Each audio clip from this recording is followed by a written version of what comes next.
Pessoal, bom dia a todos. Em uns minutinhos a gente inicia.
Bom, pessoal, então vamos iniciar aí.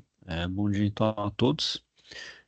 Vamos aí para mais uma aula da UC de manutenção de sistemas mecânicos convencionais.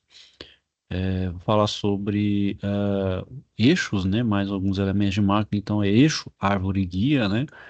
A gente vai ver a diferença aqui entre eixo e árvore e as guias, né? As guias não são, elas não têm uma função principal, ela é mais uma função secundária, mas não menos importante, né? Deixa eu compartilhar a tela aqui para a gente iniciar a apresentação.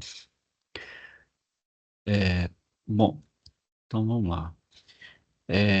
Os eixos, pessoal, eixo, árvore, guia, né? Os eixos, aí, então, são elementos, né, utilizados na sustentação e integração, né, de partes constituintes da máquina, né?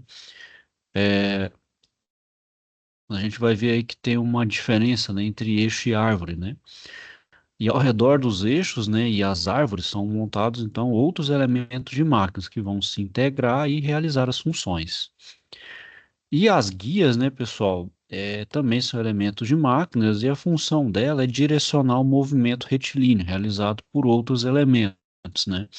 Então, por exemplo, no torno, né, no torno ali, ou no CNC, a gente tem ali as guias, né, que vai então fazer o movimento ali, né?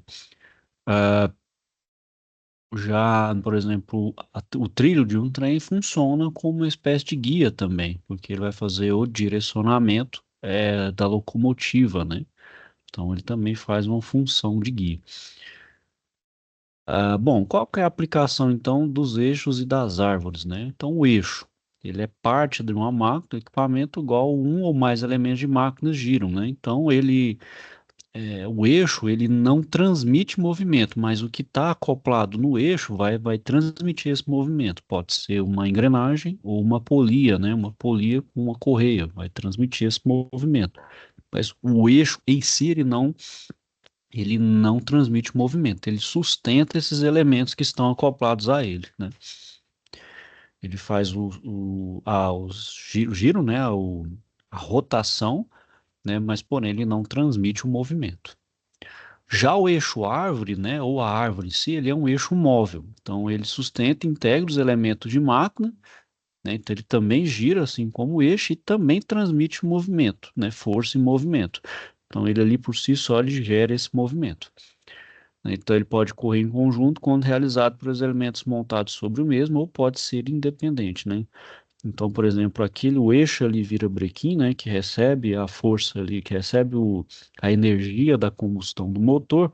Esse eixo árvore, então, é o movimento ali, a energia mecânica para movimentar as rodas. Então, ele vai transmitir a força para a caixa de transmissão e a transmissão vai transmitir para as rodas. Então, ele é um eixo árvore, né? Então, ele transmite força e também movimento. Bom, sobre os tipos de eixo, pessoal, a gente tem aí os eixos roscados, né? Então, eles vão possuir furos roscados ou algum rebaixo com superfície roscada, né? Então, permitindo, então, como um prolongador de uma barra, né? Então, é um eixo ali que, para fazer algum movimento, né? Vai ter essa rosca, pode ser uma transmissão de potência ou de posição. Os eixos maciços, né? Geralmente com seção transversal circular, né? Não é oco, né? Ou seja, ele é totalmente maciço, né?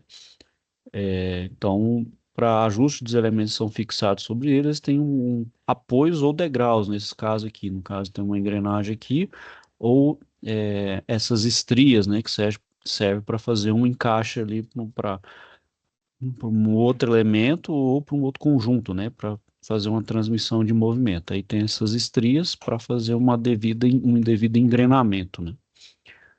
Sem perda, por exemplo, de energia, de transmissão de energia. Os eixos vazados, né? Ou seja, agora eles são ocos aqui por dentro, né?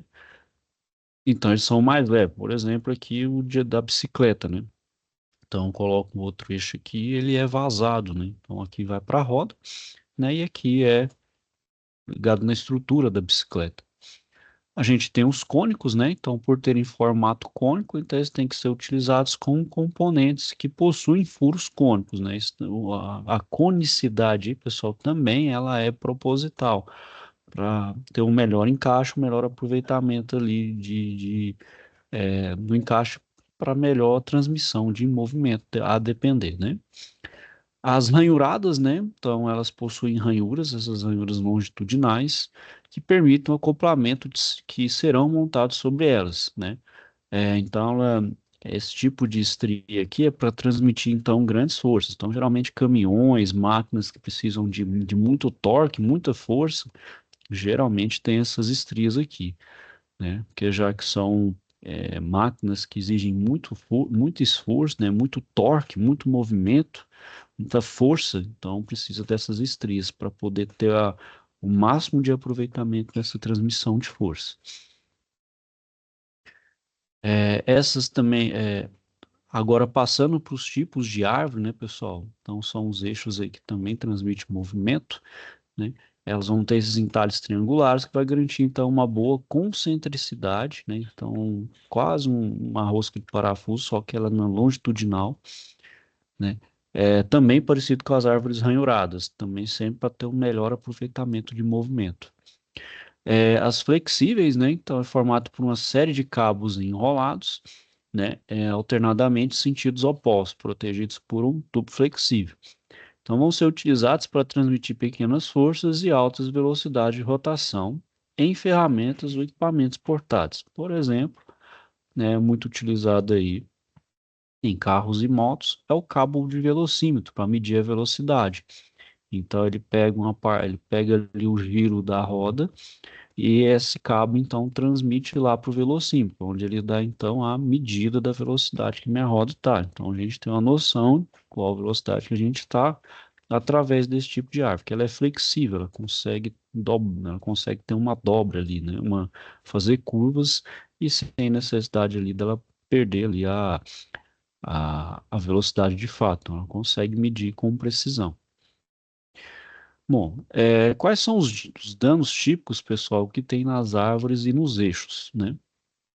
É a quebra, né? Porque a quebra, devido principalmente às grandes forças, né? As grandes solicitações de forças que esses eixos são submetidos e o próprio desgaste natural, né? Mesmo tendo uma manutenção preventiva, lubrificação dentro do especificado, mesmo assim é o desgaste, isso é normal, natural.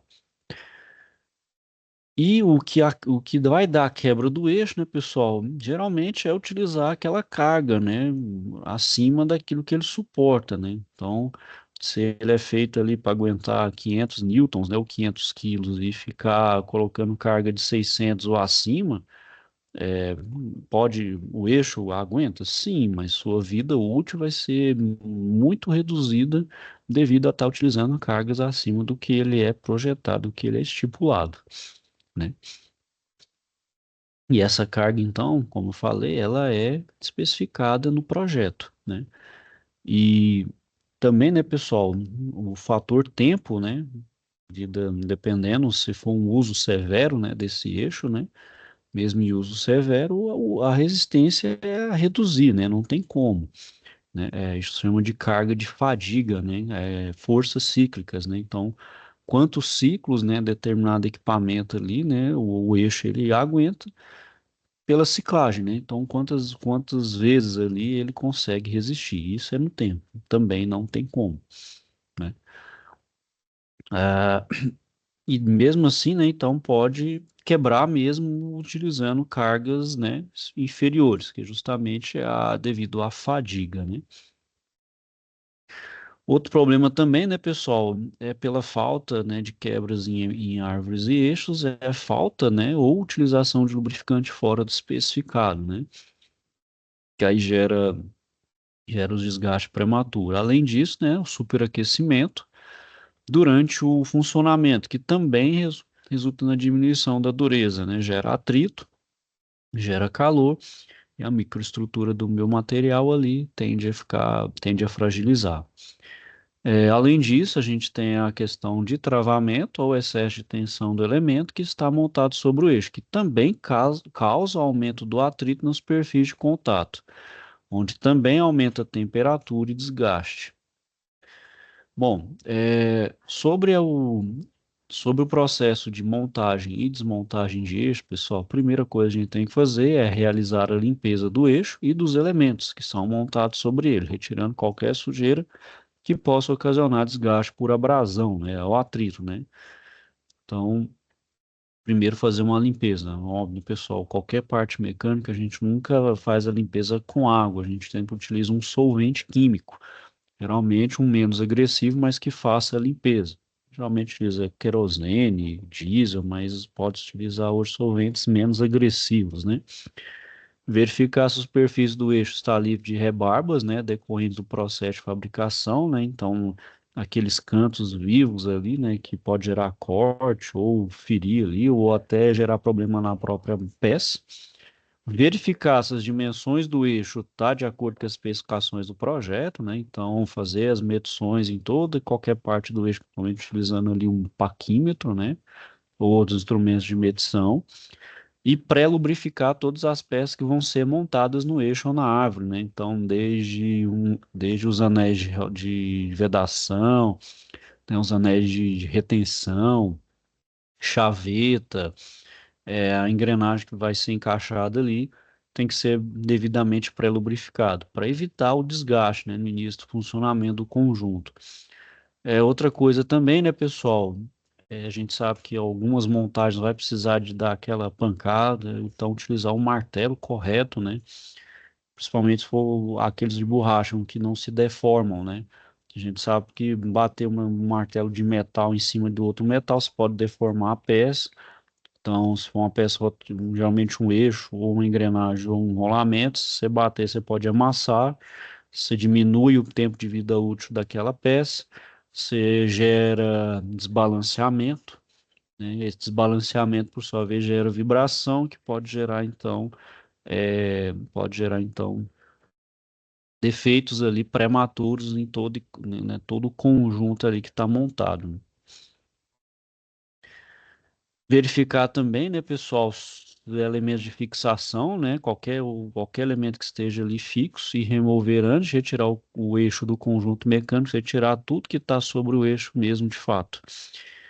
Verificar a existência de um furo roscado em uma das extremidades, né, que geralmente esse rosqueamento facilita principalmente a remoção e a inserção, né, e evitar bater, né, com martelo ou ferramenta similar, como eu falei aí, né. E mesmo se utilizar um metal, você utiliza aí um material geralmente mais macio, geralmente o cobre, né? Porque a pancada, quem vai sofrer a pancada no caso é o martelo, no caso ali um martelo com cobre, né? Como ele é mais macio, ele vai funcionar como um metal mesmo de sacrifício, né? Evitar bater nas bordas do eixo, que também, como eu falei, gera desequilíbrio, né? Gera desbalanceamento. E após a remoção do eixo do conjunto mecânico, a gente armazenar em um local seguro, né, para evitar então que ele se empene, né, não tenha também um empenamento ou um dano também, ou danos à superfície, como corrosão, ou retirada de material, ou alguma coisa ali que danifique o eixo. Então, armazená-lo da melhor forma possível. Bom, sobre o guia e os barramentos, né, pessoal? O guia, para que que serve o guia, né? Ele é uma espécie de um trilho ali, né, onde ele assegura o movimento correto de um sistema mecânico, né, principalmente linear, né, de posição, né.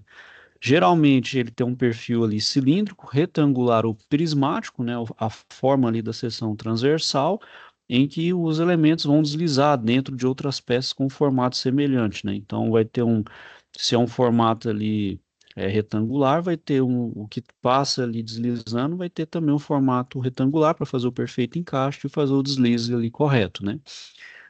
E a guia, ela é classificada em dois tipos. A gente tem a guia de deslizamento e o guia de rolamento. O guia de deslizamento, pessoal, a gente vai ver isso muito no torno mecânico, né?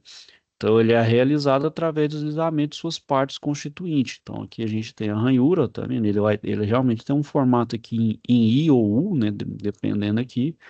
Aí, o que está em cima faz o encaixe e faz o deslizamento. Então, para fazer posicionamento aqui, né? Principalmente fixação de pés em tornos e fresas. Já o guia de rolamento, né? Ele é realizado através de elementos rolantes, né? Então, são pequenas esferas aqui, né? Ou roletes muito parecido com o que tem no rolamento, só que aqui não é o rolamento em si, ele já vai estar no trilho aqui, né? Onde ele vai fazer então o movimento da guia, vai auxiliar nesse movimento da guia. Bom, esse tipo de guia, pessoal, ele é utilizado para transportar cargas médias e pesadas, né? Principalmente se for grande distância, por exemplo, dentro de um processo ali industrial, né? Então, utiliza esses guias para fazer esse transporte, né? Principalmente em um ritmo, né? Em uma velocidade que dê, por exemplo, para eu fazer um processo de montagem ali, ele vai adquirindo peso. E essa guia é preparado para esse ganho de peso, né? Principalmente se for um grande máquina, por exemplo, um motor ou algo mais complexo, robusto e pesado, né? E ele vai então tendo um ritmo até chegar, por exemplo, no fim do processo, né? E, e com isso também, né, pessoal, no projeto ele consegue distribuir melhor o peso. Então, de certa forma, ele não vai emperrar ou vai estragar, né? Porque ele é feito justamente para ter uma melhor distribuição de peso e o transporte correto, né? Então, isso diminui, então, por exemplo, tanto, né, vamos dizer assim, no carro que está fazendo essa transporte, quanto na própria trilha, né, na própria guia, que pode vir a deformar ou se danificar aí. Então, aqui, pessoal, a gente tem aqui os principais tipos de guia. A gente tem com esse perfil, né? Então, aqui é como se a gente tivesse cortado e tem um perfil aqui da guia, né? Então, por exemplo, esse aqui que chama de rabo de andorinha, é aplicado no carro porta-ferramenta e nos tornos, né? É a via plana, aplicado no torno tipo revólver. A via prismática dupla é aplicado no carro longitudinal. Então, tudo isso aqui, pessoal, são para peças de torno. Essa que é via em formato de telhado, né? Parece uma telha para guia de mesa. A via dupla em V também é para guia de mesa. As vias prismáticas em planas para tornos mecânicos e as vias planas em V para guia de mesa, né? Boa parte aqui é para tornearia, né? Bom, a guia circular, pessoal, que é de seção circular, elas, da mesma forma que as guias planas, né, elas podem ser equipadas com elementos rolantes que reduzem o atrito. Então, ela possui a vantagem de ser mais fácil de ajustar do que as guias planas, facilitando a montagem e a fabricação. Bom, uma outra vantagem também do que as guias planas, né? Dependendo aqui, né, por ela que ser de base circular, eu posso fazer um ajuste também de ângulo, né? Então aqui eu consigo regular caso a necessidade de eu fazer o que está passando aqui em cima da guia circular, uma angulagem eu consigo fazer essa regulagem por causa da formato dela que é circular, né?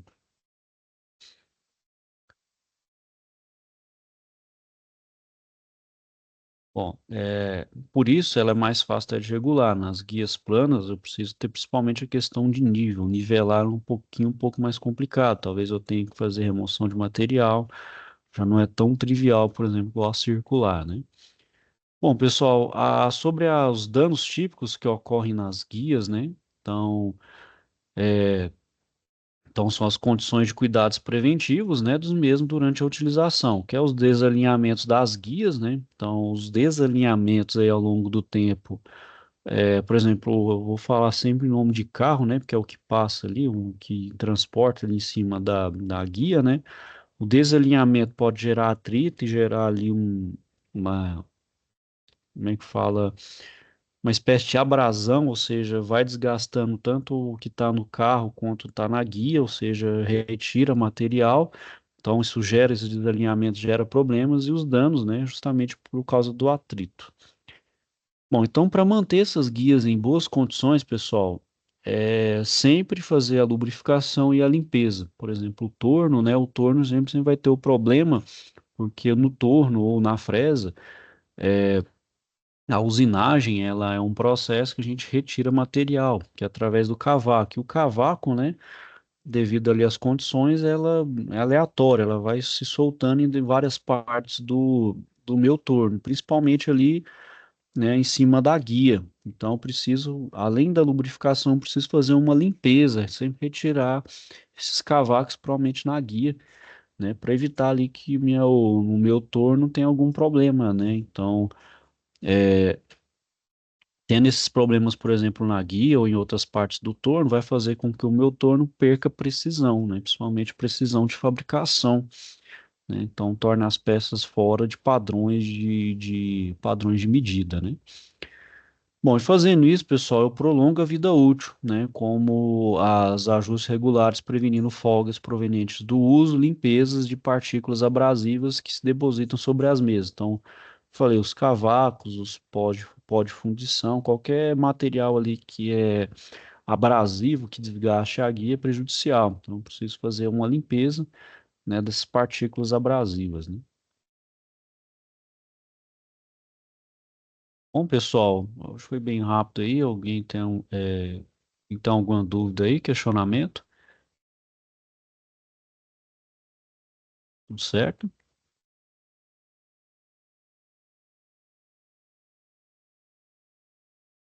Bom, pessoal. Oi, Lani, gostei do avatar aí, legal. Ok, pessoal? Então é isso. Vou finalizar então aqui, pessoal. Aí qualquer dúvida, questionamento, então, não deixe de procurar, tá bom? Vou ajudar vocês quando necessário, for preciso. Vou desejar a vocês então aí um bom dia. Fiquem então todos com Deus e até a próxima. Para você também, um bom trabalho. Obrigado. Vocês também aí.